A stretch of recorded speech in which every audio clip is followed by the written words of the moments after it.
Ini bisa ribut kita. Kita bicara jujur. Ada nggak catatan rumah sakit Indonesia dibuka clinical pathway-nya? Kenapa di VIP, super VIP dengan kelas 3 penanganan dokternya berbeda? Harusnya sama dong sistemnya. Yang membedakan cuma kamar, kita tidak. Semua rumah sakit swasta. Dan ini juga jadi persoalan. Ketika kita mengetahui ini, RSUD kami dikategorikan hanya B non pendidikan. Sementara RSCM tarifnya di atas, yang persahabatan semua di A. Kita kerjasama dengan RSCM.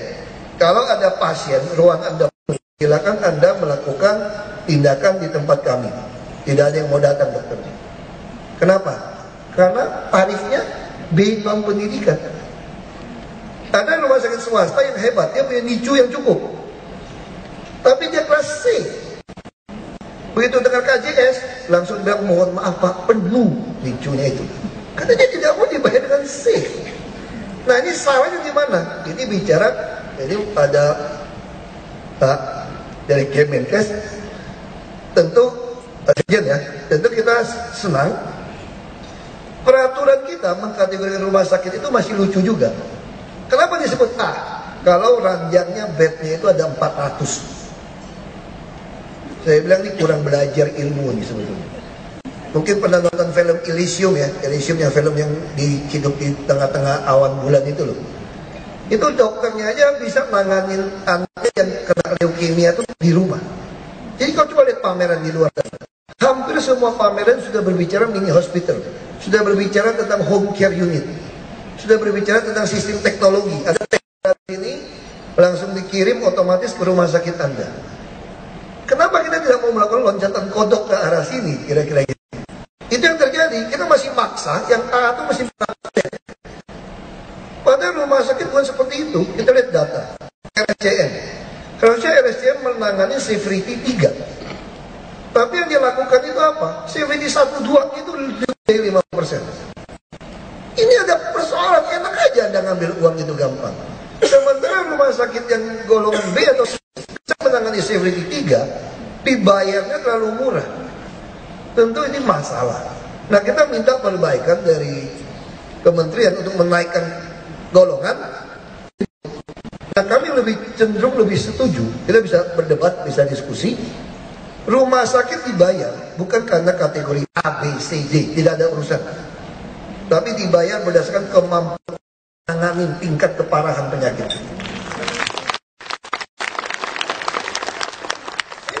Apa yang susah? Yang tidak boleh diubah itu cuma ayat suci. Di kitab suci. Walaupun kita juga tidak tahu benar atau tidak benarnya itu. Ya, coba ditanya. Ada yang orang tuanya sudah meninggal, kakek nenek sudah meninggal, ada yang kasih tahu kita surga neraka benar atau tidak? Kita percaya saja kan itu kan.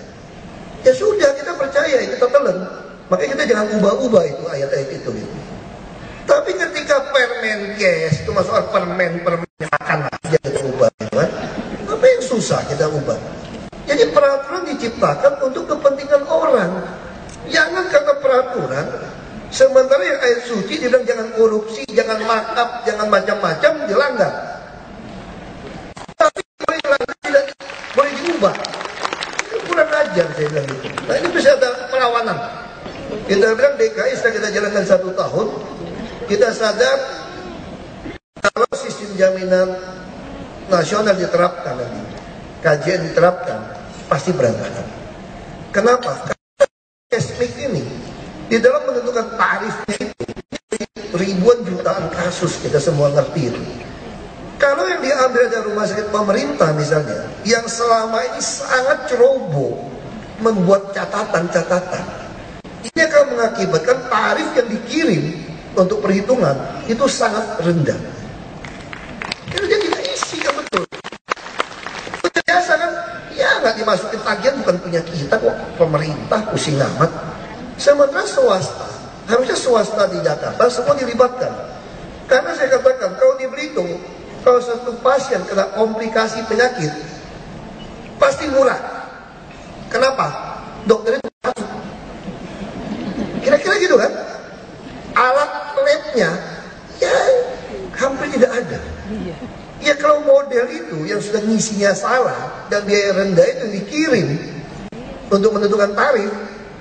Ya begitu dicocokkan dengan yang dokternya banyak, alatnya banyak, ya tidak masuk, jauh panggang dari api. Nah, ini adalah tujuan kita. 1 tahun kami lakukan ini, tujuannya untuk mempertemukan ini. Yang boros dipaksa turun, yang ke bawah naik. Nanti kita akan ketemu sebuah titik keseimbangan. Ini tarif inasi bijis yang kita harapkan. Dan saya bersyukur tidak ada lagi yang ngotot fee for service. Kalau di RSUD kami masih ngotot fee for service, saya suruh berhenti, keluar. Tidak ada urusan saya bilang. Tidak ada urusan, berhenti saja. Kalau Anda jagoan, Anda hebat, keluar kerja di rumah sakit swasta.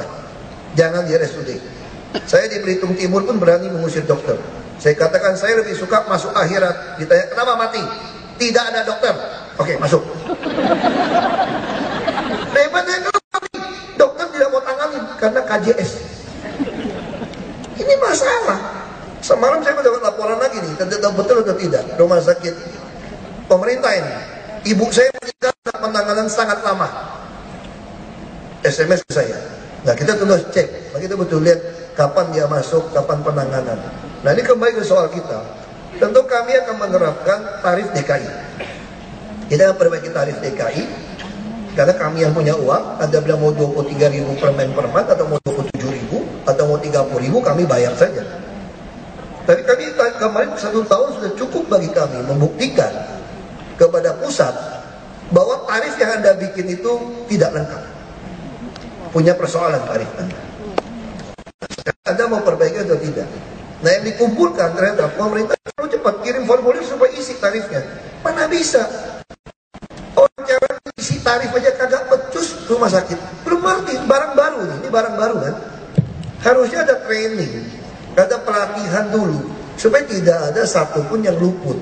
Nah, ini kita kumpulkan. Nah, kami mau paksakan tahun depan dengan tarif DKI berdasarkan hitungan dari RSUD Cengkareng dan Tarakan.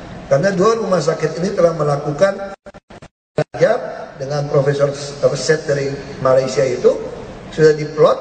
Kita harapkan ini kira-kira bisa jadi standar. Kalau memang masih kurang, kita akan ada pelatihan lagi minimal 10 rumah sakit dan swasta bisa ikut. Nanti kita kumpulkan lagi sehingga nanti kita bisa keluarkan sebuah tarif yang betul-betul semua yang ketiga turun, yang ke bawah kita naikkan jadi pas. Tapi kalau masih mau cari untung, dokter-dokter mau cari untung, silakan di VIP saya katakan. Jangan di kelas 3. Nah, ini satu hal yang fair saya kira. Kami pun akan mengubah puskesmas kami kecamatan menjadi rumah sakit tipe D. Dan kami berharap konsep rumah sakit kecil tetapi di daerah lingkungan itu yang ada. Karena kalau orang miskin, kalau dia suruh berobatnya jauh walaupun gratis, yang nunggunya tidak tahan biayanya. Dia di rumah 50.000 makan sekeluarga pagi siang malam. Kalau nunggu keluarga yang sakit 50.000 dia habis sendiri. Kalau 2 orang nunggu, uangnya tidak cukup. Dan karena itu kita harapkan semua sistem merayonisasi. Jadi rujukan jelas. Ada nggak yang protes? Ada yang protes. Kelas menengah. Saya mau ke rumah sakit ini, tidak mau di situ. Artinya kamu sudah kaya. Kalau orang yang pas-pasan, dapat pengobatan, dapat pelayanan cepat, wah dia udah bersyukur, dah alhamdulillah. Karena ditanganin.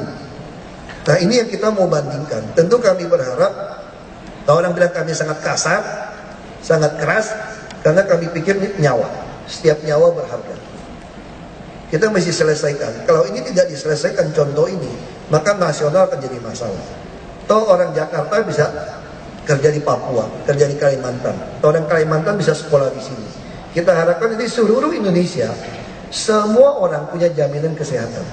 Tentu kedepannya lagi punya jaminan pensiun. Sebuah bangsa tanpa jaminan kesehatan tidak mungkin jalan. Jerman bisa jalankan, Australia, Inggris, Malaysia, Amerika tidak bisa jalankan Kesmik ini. Karena saya kira terlalu banyak berkepentingan. Nah, yang terakhir tentu kami harapkan juga para produsen yang hadir, tolong mendaftarkan ke dalam lembaga kebijakan pengadaan barang jasa pemerintah supaya semua produk Bapak Ibu itu ada di dalam e-katalog. Kami tinggal beli, tinggal kita tawar-menawar, kami beli banyak, diskonnya berapa. Jadi tidak ada lagi tender. Dan harus kita akui, tender yang terkorup itu adalah alat kesehatan. Yang paling korup, yang paling mahal. Ini yang mau kami tangkap semua. Jadi sekali lagi kalau Bapak produsen masih main-main di DKI, kami akan penjarakan saudara. Tidak ada urusan. Karena ini uang rakyat. Ini nyawa orang. Kalau Anda masih main, masih kita sikat. Nah ini juga penting, rumah sakit juga harus belajar, jangan tidak efisien juga. Nah saya kira itu bisa saya sampaikan. Kita harapkan sekali para produsen yang pameran di sini bisa masukkan dalam e-katalog, sehingga kami bisa langsung beli. Bahkan bus alat berat pun sudah kita masukkan ke e-katalog. Jadi tidak ada lagi permainan tender-tender yang macam-macam. Dan ini juga sangat menyayangkan, rumah sakit juga harus diubah. Harusnya sekali lagi bukan berdasarkan tipe jumlah ranjang, tapi berdasarkan kemampuan dokter menanganinya. Nah pertanyaan satu, bagaimana kalau dokter yang di rumah sakit tidak mampu, ngaku-ngaku mampu, supaya dapat uang yang besar? Di situ ada ID yang malpraktek, benar? Ada malpraktek ditangkap.